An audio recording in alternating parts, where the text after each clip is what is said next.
Man, this billionaire dad watches this black waitress let his disabled son actually lead a dance move, and then he straight up changes her whole life. Dead silence dropped over Kingsley's, that super bougie Manhattan spot. Like, you could feel the quiet pressing down. Everybody stopped talking.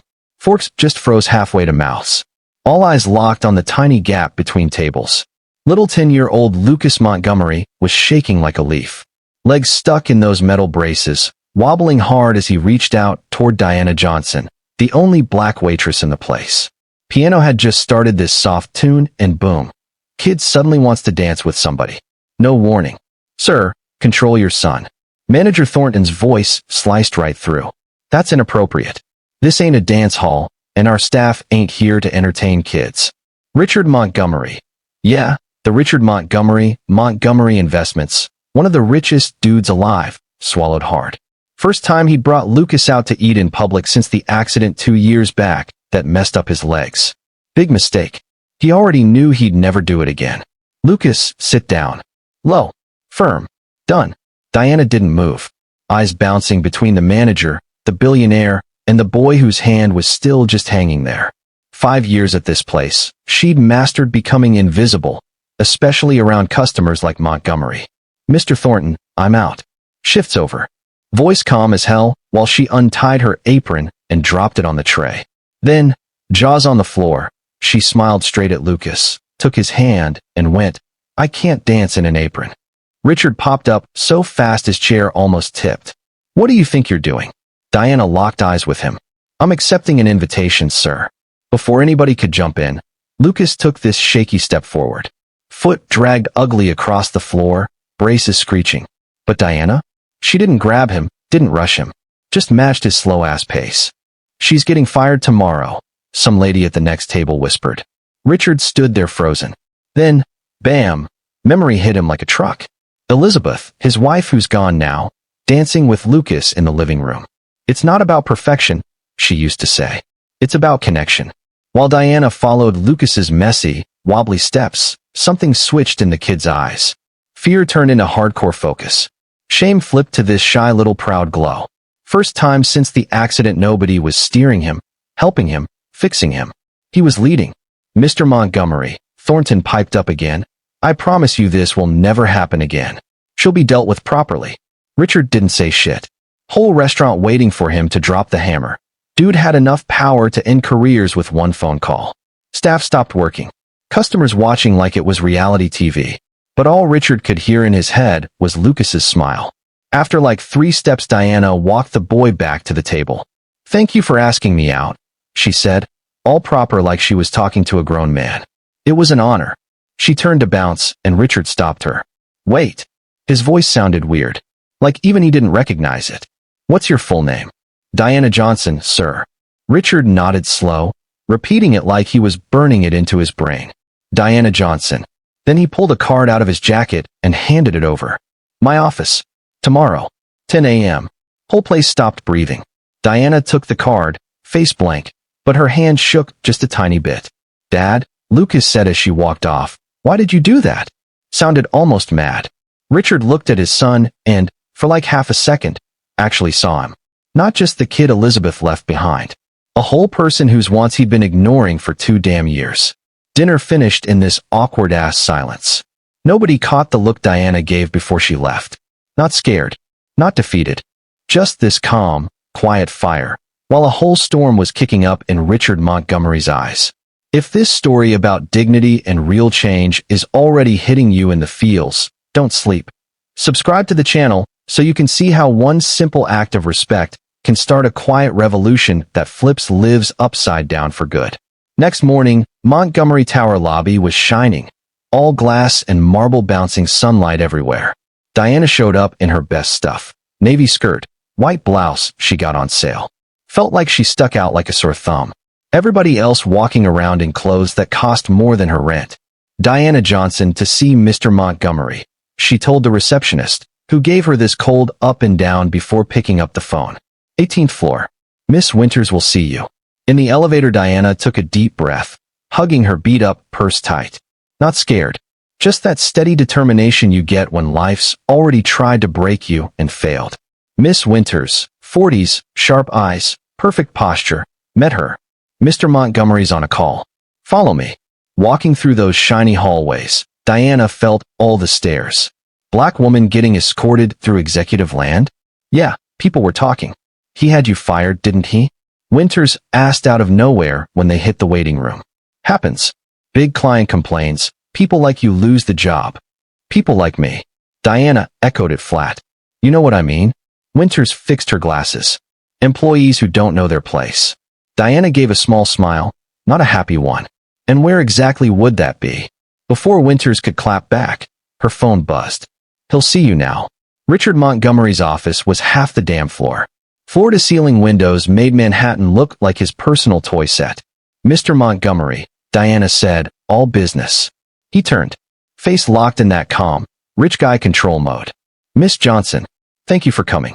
Please. Pointed at a chair. Silence stretched out, on purpose. Diana knew the move. Make the other person nervous. Make him ramble and slip up. You have a background? He finally asked. Excuse me. Education. College. Diana held his stare. Bachelor's in Child Development from NYU. Started but didn't finish my master's in special edition. Something flickered on his face. Surprise, maybe. And you work as a waitress? I work 3 jobs actually. Restaurant, bookstore weekends, tutor whenever I can get kids. Richard walked to his desk, grabbed a folder. I looked into you, Miss Johnson. Wanted to know who the woman was who danced with my son. He flipped it open. Pictures of a community center. Freedom Steps. You founded that. 6 years ago. Diana sat up a little straighter. Co-founded. With my sister Zoe. Dance program for kids with physical disabilities. Richard kept flipping pages. Which is now about to shut down. No funding. Diana didn't flinch. Of course he'd dig all that up overnight. I didn't come here to ask for money, Mr. Montgomery. Then why are you here? Because you invited me. He let out this dry, no humor laugh. Fair enough. He stood up again, antsy. I want you to work for me. Diana actually blinked. As a waitress in your house. His face tightened. As a therapeutic companion for Lucas. Saying his son's name looked like it hurt. Diana clocked how his eyes flicked to the photo on the desk. Smiling woman holding a baby. I've got the best specialists in the country, he went on. PTs, neurologists, shrinks. But what you did yesterday, he stopped like the words were choking him. It was the first time I've seen him smile since the accident. It was just a dance, Mr. Montgomery. It was him leading. I don't want a dancer. I want someone who can do what you did, follow, not lead. Diana studied him. Under all that power and polish she saw it. A scared, lost dad. I can pay you 5 times what you make now. Diana stood up. No. Richard looked like she'd slapped him. Nobody says no to him. I don't work for people who see my skin or my bank account before they see what I can do, she said, calm as ever. And I definitely don't work for people who think they can buy their way out of emotional problems. His face went red. You're turning down something that would fix your money problems out of dignity, she finished. And because your son deserves more than somebody paid to fake caring.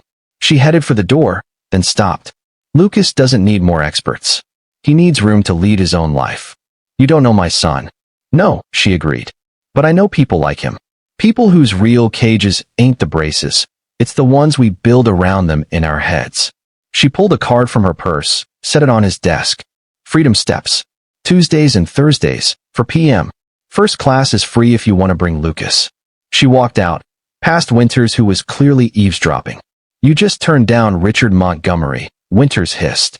You crazy? Diana smiled. Maybe, but I'd rather be crazy than be property. Next Wednesday Diana's at the front desk of the community center when Zoe, her sister, co-founder, hijab on point, comes sprinting up. There's a Bentley outside, she whispered, all nervous.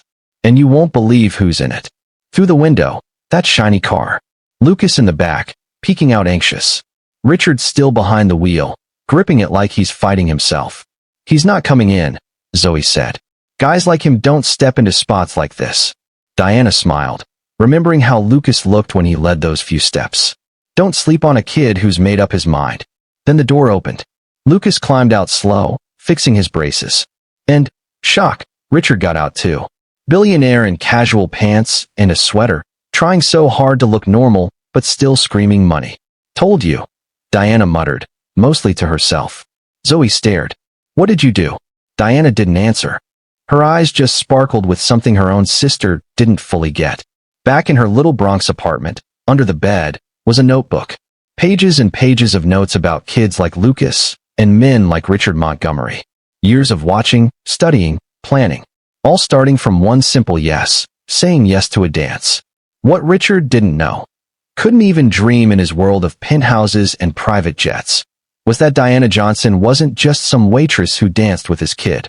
She was a woman on a mission, and his whole empire of walls, isolation, and money was about to get hit with the one thing it couldn't buy. The truth that the biggest lessons in life aren't purchased. They're lived. Freedom Steps was in this old community warehouse. Walls covered in handmade posters. Your rhythm, your rules. Every move counts. Kids with all kinds of mobility stuff were moving free to a chill beat. Mr. Montgomery, Diana walked up in her plain Freedom Steps shirt. Welcome. Lucas stared at the other kids, eyes huge. Girl in a wheelchair spinning perfect circles. Boy with a prosthetic leg dropping a clean sequence. Looks chaotic, Richard said, clearly uncomfortable. There's structure, Diana answered. Just not the kind you're used to. She turned to Lucas. Would you like to join in? The boy nodded like crazy, super excited, but then he glanced at his dad, kinda hesitant. Go on, Richard said, all tense. I'll be right here. As Diana guided Lucas over to the group, Zoe walked up to Richard and pushed a chair his way. First day's always the roughest, she said. For the parents, not the kids. This isn't therapy, Richard shot back. I hired the best rehab specialists out there. And how's that been working out for Lucas? Zoe asked, real gentle. The studio door swung open. An older woman stepped in, leaning on this fancy ornate cane. Gray hair and neat braids, carrying herself like she owned the place. Dr. Elaine Mercer, Zoe whispered. Neuroscientist, brain plasticity expert. Retired from Harvard. The woman said hi to a few kids first, then spotted Richard. Mr. Montgomery, you've turned down my research proposal 3 times in the last 2 years. Dr. Mercer, I didn't expect to see you here. I oversee the research program, she said. We're studying how non-directive movement approaches affect neural reconfiguration in kids with motor challenges. Research, Richard frowned. I thought this was just some community dance class. Diana came back over, leaving Lucas checking out moves with another kid. Freedom Steps is a pilot motor rehab program, she explained. Based on movement autonomy theory, we mix adaptive dance with neuroscientific principles. Why are you working as a waitress if you're leading a research program? Because we don't have proper funding yet. And because people like you rejected us 3 times. It clicked. You were Dr. Mercer's assistant on those proposals. Co-author, Dr. Mercer corrected. Diana has an incomplete master's. She had to drop out to care for her sister, but her theoretical work is groundbreaking. You knew who I was at the restaurant. From the second you walked in, Diana said. And when Lucas got up to dance, I saw the chance to show, not just tell. Was the dance staged? Absolutely not. Lucas chose to stand up. I chose to follow. A bunch of reporters rolled into the studio. Richard went stiff instantly. What's this? Part 2 of the plan, Diana said with a small smile. Zoe held up her phone, showing a fresh article. Revolutionary motor rehabilitation methodology shows promising results. We published our first results today, Dr. Mercer explained. And we invited the press. You used my son for a PR stunt. Richard's voice was pure ice. Diana pulled him into a side room. Walls covered with photos of dozens of kids, each one with handwritten progress stats. Last wall had an empty frame. What's that? He asked. Our future. The full rehab center we could build if we had the resources. 500 kids a year instead of 50. You orchestrated all this, Richard muttered. The dance, the meeting, dragging me here on press day. I saw an opportunity and took it. For months ago when you canceled our meeting without even reading the proposal, I swore I'd find a way. Diana, Zoe cut in. It's Lucas. They rushed back out. Lucas was right in the center, surrounded by other kids. Someone killed the music. Everyone went dead quiet. The boy had taken off one brace and was trying to balance on just the other support. Lucas. Richard started forward, but Diana held him back. Wait, she whispered. Watch. Lucas took a deep breath, locked in. Then, to everyone's shock, especially his dad's, he took a full step without full support. Tiny, wobbly, but completely his. The kids went wild cheering. Camera flashes popped off. Richard's face, usually stone-cold and blank, was cracking, eyes shiny with tears he wouldn't let fall. "That's why we created Freedom Steps," Diana said softly. "It's not about perfect steps. It's about first steps on your own." Richard watched his son, not like a problem to fix, but like a whole person finding his own strength. "This could have happened without manipulating me," he said finally. "It could have, if you'd answered our calls or actually read our proposals those 3 times. The reporters clocked Richard. Murmurs started spreading while Lucas, totally in his zone, kept practicing that new step with crazy focus. Richard Montgomery was cornered. 2 paths: storm out pissed, prove to the press he's the cold, calculating guy everyone says, or lean into the moment his son just made. Between the power he'd always had and the freedom his kid actually needed, he was in brand new territory, where neither cash nor clout decided the next move. The guy who controlled everything suddenly had a choice no money could buy. His eyes flicked between his smiling son and the reporters waiting to pounce. Humility wasn't in his playbook, but seeing that look on Lucas's face, something inside him started to crack.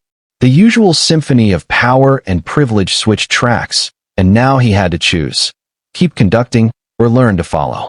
Richard faced the reporters waiting on his reaction. His son had just taken a real step on his own in front of cameras, and Diana Johnson had played him right into this impossible spot. "Mr. Montgomery," one reporter stepped up, "could you comment on why you're here at Freedom Steps today? Is it true your foundation rejected funding this program 3 times? Richard looked at Lucas, still working that step, no clue about the drama.